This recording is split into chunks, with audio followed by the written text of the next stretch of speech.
Ketika tukang cukur menuskan pisau untuk meratakan godeh, aku tersentak.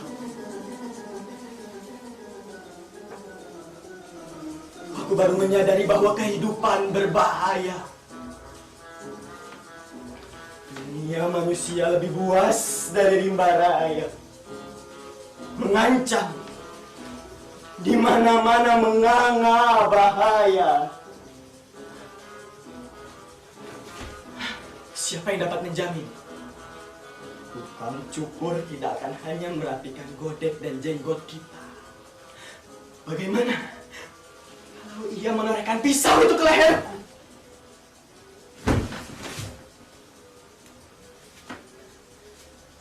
Kita tidak bisa mengambil risiko potong rambut di sembarang tempat.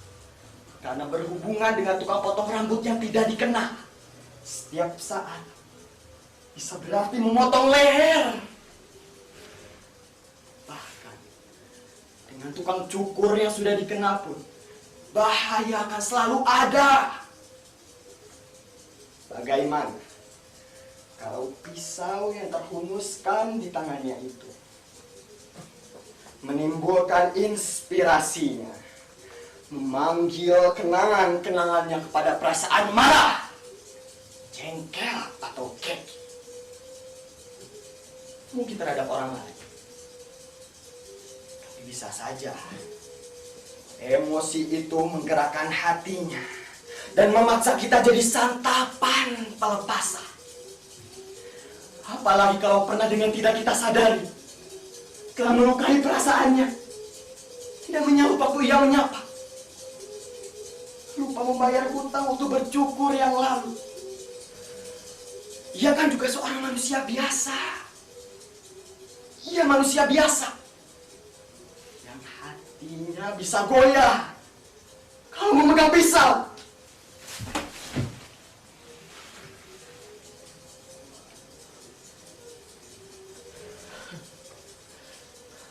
Dengan pikiran-pikiran itu, aku jadi takut potong rambut secara lengkap.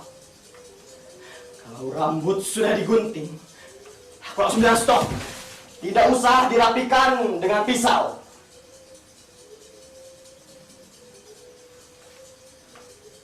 Bukan dari tukang cukur saja.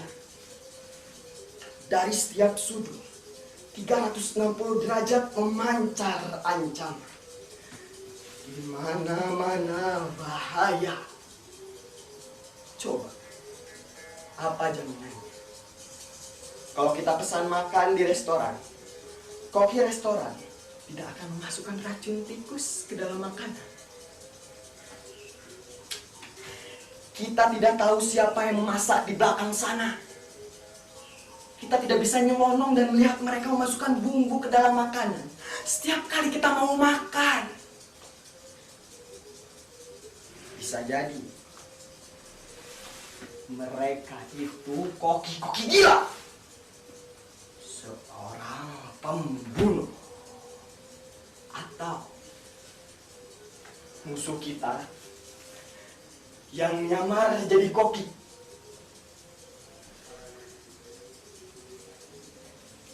Dengan gampangnya yang memasukkan baygon dan air aki bekas, lalu cuci tangan. Kemudian 1-2 jam lagi tubuh kita akan kaku, dilarikan ke gawat darurat, tapi tidak tertolong lagi.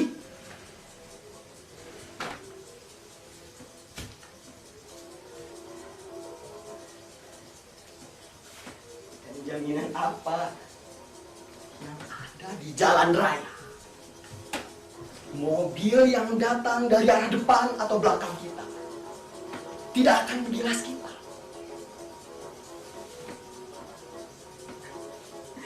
Jaminan apa yang dapat kita andalkan? Bus yang kita tumpangi tidak akan dibelokkan oleh supir masuk ke dalam jurang. Jaminan apa yang dapat kita andalkan? Dokter-dokter bukannya memberikan obat penyembuh, Tapi justru ramuan kimia yang merangsang kanker ganas ke tubuh kita.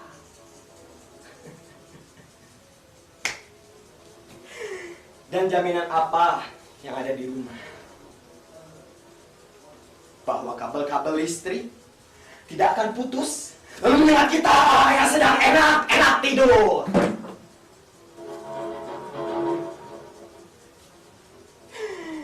Jaminan apa yang dapat kita andalkan? Di mana-mana, di rumah, di jalan raya, di sekolah, bahkan di WC umum sekalipun, selalu ada bahaya mengintai. Kita hidup tanpa perlindungan. Kita harus melindungi diri kita. Aku mulai sakit karena pikiran-pikiran itu.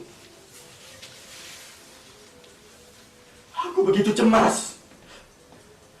Aku sudah memvonis orang lain adalah pembunuh. Kehidupan adalah ranjau. Dunia adalah gelanggang pembantaian. Jalan satu-satunya adalah mengasingkan diri. Aku memperkecil hubunganku dengan siapa saja. Aku berusaha untuk menyendiri dan mempersenjatai diri dengan rasa awas, was-was, dan curiga terhadap segalanya.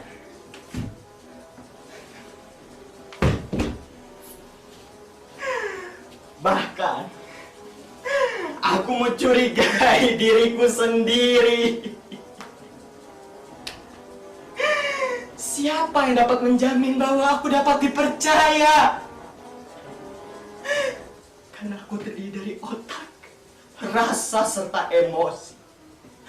Kalau rasa sudah terbakar, otak bisa meluap, dan emosi akan lumpuh. Dalam keadaan begitu, aku bukan lagi manusia, tapi binatang. Calon robot pembunuh.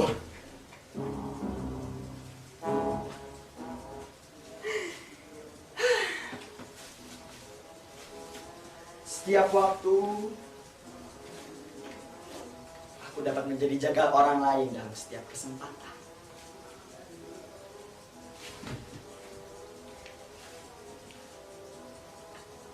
Siapa yang dapat menjamin?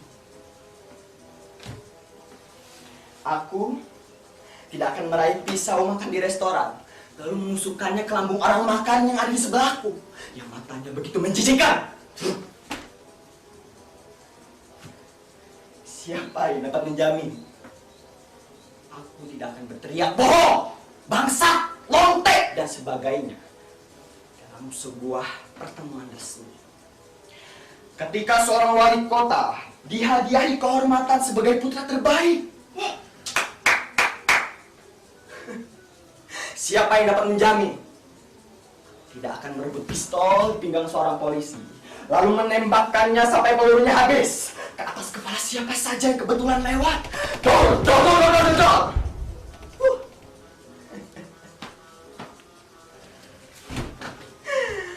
Tak ada jaminan, Bung. Dan karenanya juga tak ada gunanya pergaulan. Tak ada gunanya pertemuan dengan manusia-manusia lain. Karena itu jelas sudah, kehidupan ini sendiri adalah langkah pertama yang membawa kita ke dalam bahaya.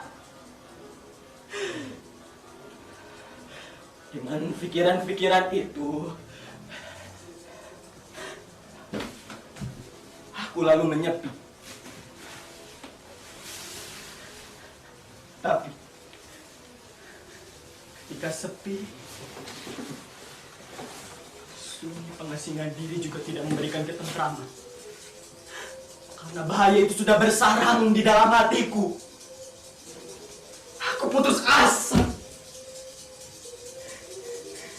Bagiku, kehidupan tak lagi memberikan apa-apa, kecuali hanya malapetaka dan kekalahan. Hidup hanya menunda kekalahan, kata Hairil Anwar. Di depan mataku, setiap detik terbentang jalan ke jurang keruntuhan. Manusia-manusia semua adalah makhluk tak beradab. Harus deras pikiran kumal itu mewabah bagai air bah.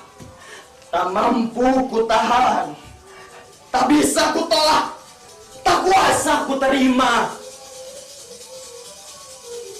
Akhirnya, karena tak tahan, tak berdaya, tak tertolong, aku ambil jalan pintas.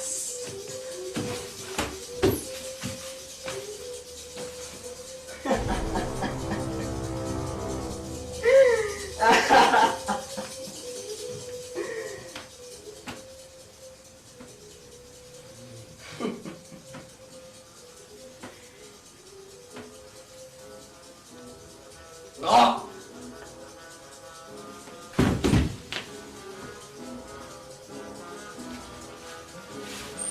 Pada siapa saja yang ingin tahu, aku tak dapat memikirkan jalan yang lebih baik dari ini. Bagaimana mengurangi bahaya yang mengepung di sekitar? Bagaimana menghentikan bahaya yang mungkin berasal dari sel-selku sendiri? Setiap manusia adalah bom waktu buat orang lain. Hentikan semuanya. Tebarkan tirai gelap yang tidak tertembus mata siapapun, yang tidak bisa didobrak bahaya macam manapun, kecuali oleh suara Tuhan, kecuali oleh sentuhan tangannya. Dengan perhitungan yang amat matang, aku selesaikan semuanya hari ini secara jantan, lengkap, bulat, dan tuntas. Perpisahan ini akan mengantarkan setidak-tidaknya mendekatkan kita kepada ketentraman, kebahagiaan, harmoni, dan perdamaian.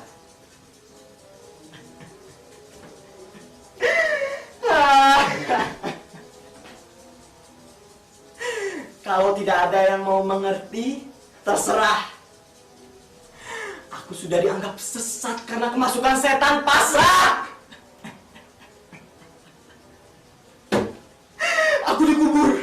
Aku dikubur dengan pikiran-pikiran busuk. Dengan pikiran-pikiran busuk yang berbahaya bagi kehidupan. Biarin. Kepergianku justru disyukuri. Boleh.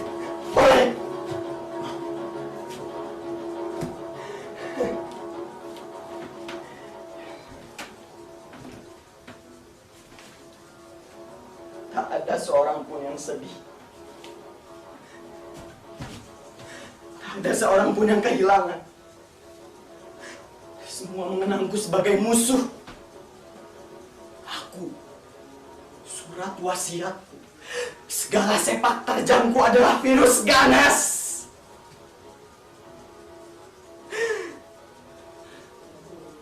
Dalam upacara penguburan, Pak RW berpidato. Sesat, pikiran sesat.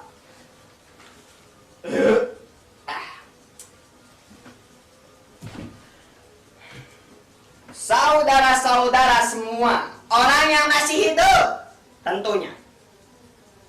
Pikiran-pikiran kotor sedang terbawa angin, memenuhi lapisan udara. Tahan nafas. Itu semua dosa. Terlintas dalam pikiran saja. Semua pikiran memintas itu neraka hukumannya. Ambisi untuk mencampuri rencananya, itu yang harus diberantas.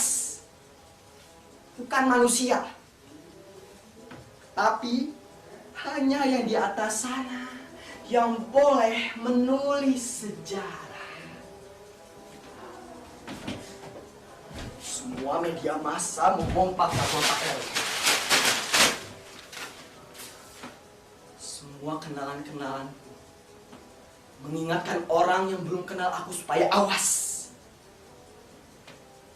Pikiran kotor sudah gentayangan memakai topeng suci. Yang tidak pernah kenal aku,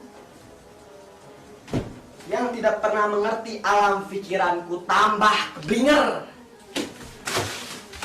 Antemoral berantas habis! Antemoral berantas habis! Tapi apa yang dilarang? Apa yang tidak boleh? Biasanya orang selalu suka. Mereka penasaran, ingin tahu, ingin mencoba, mau mencicip. Aku jadi laku. Akhir adalah awal. Semua jungkir balik, membungkam jadi mengobarkan. Akibat dicekal, pikiranku mengamuk. Gagah, berani, seksi, indah, dan bermakna.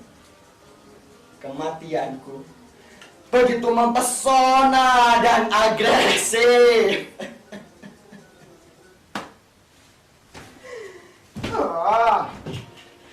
Tidak bisa begitu,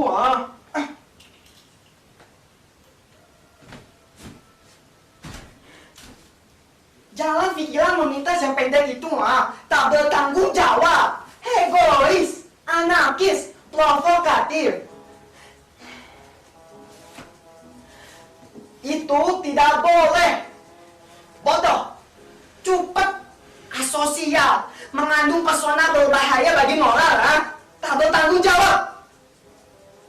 Teroris itu bahaya yang sebenarnya. Bukan ancaman bahaya itu sendiri yang sudah difitnahkan.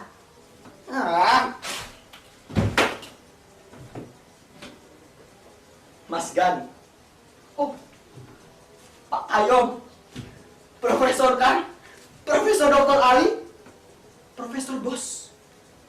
Profesor Mak. Profesor Dr. Emmanuel Den Bagus. Dr. Kwak. Araf, bahkan tak kurang dari mantan Menteri Kebudayaan, Pak Fuad dan Presiden Sak memberikan suaranya.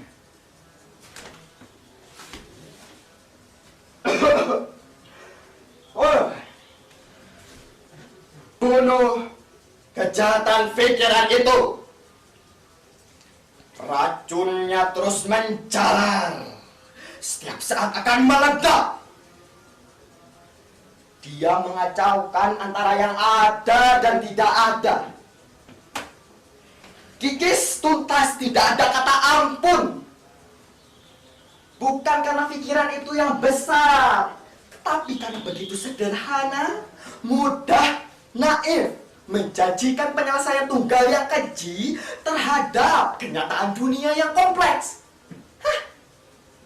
Bagaimana mungkin kehidupan yang sudah nyelimet ini bisa diselesaikan dengan satu kalimat tanpa mengundang permusuhan, peperangan, pembunuhan-pembunuhan. Ancaman-ancaman yang lahir dari berbagai kepentingan itu,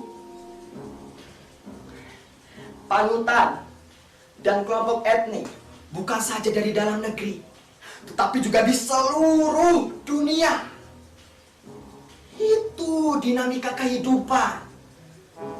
Pluralisme itu bukan bahaya. Bahaya itu bukan ancaman. Takutan kepada bahaya yang sudah tidak terkendali akan menimbulkan kepuasan. Itu baru bahaya. Itu yang harus dihabisi.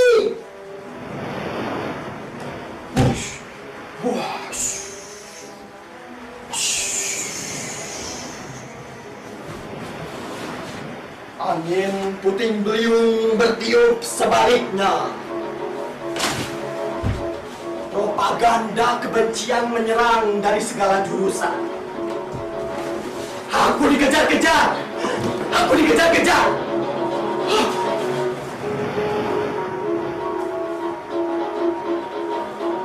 Tapi dalam pengejaran, aku tambah hidup. Dimaki-maki berarti aku dikenal, disatroni, dihujat, disembelih, dipreteli sepihak-sepihak dan jadi debu. Aku malahan merajalela. Setelah dihabisi sebagai kambing hitam, aku bangkit, lahir, tumbuh, dan tambah perkasa. Aku jadikan tontonan, jadikan pelajaran, jadi pelatihan tentang bagaimana caranya membunuh bahaya. Gila! Gila!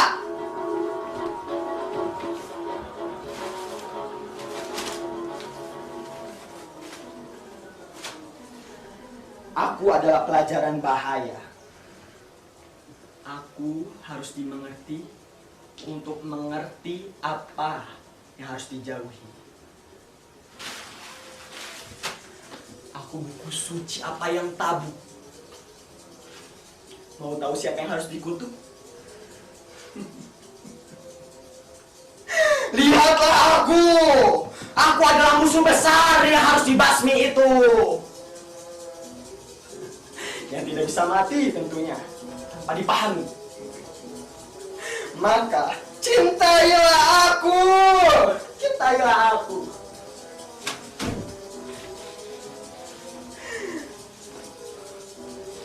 Anak-anak sekolah diwajibkan awas. Dipaku pada setiap kepala, dicontreng pada setiap pojok kehidupan. Dari kamar kecil sampai ke tempat tidur.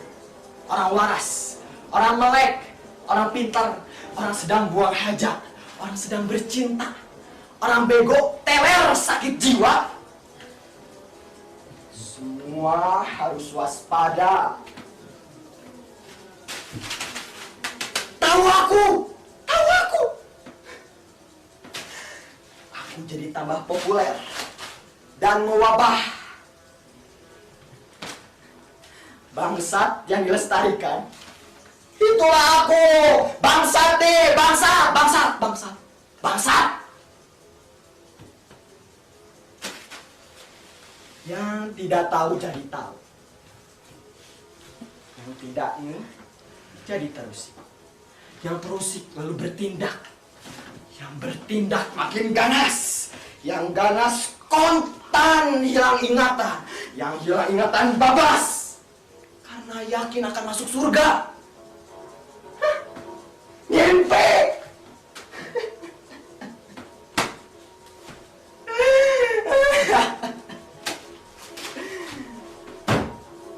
Setelah dibungkam berjuta-juta bahaya baru, lahir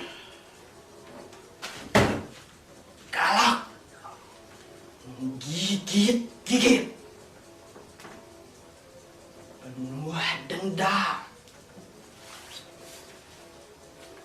Begitu kamu sadar mau balik langkah, sudah terlambat. Itulah bahaya sebenarnya. Bukan ancaman bahaya itu sendiri yang sudah difitnahkan. Gigis tuntas, tidak ada kata ampun.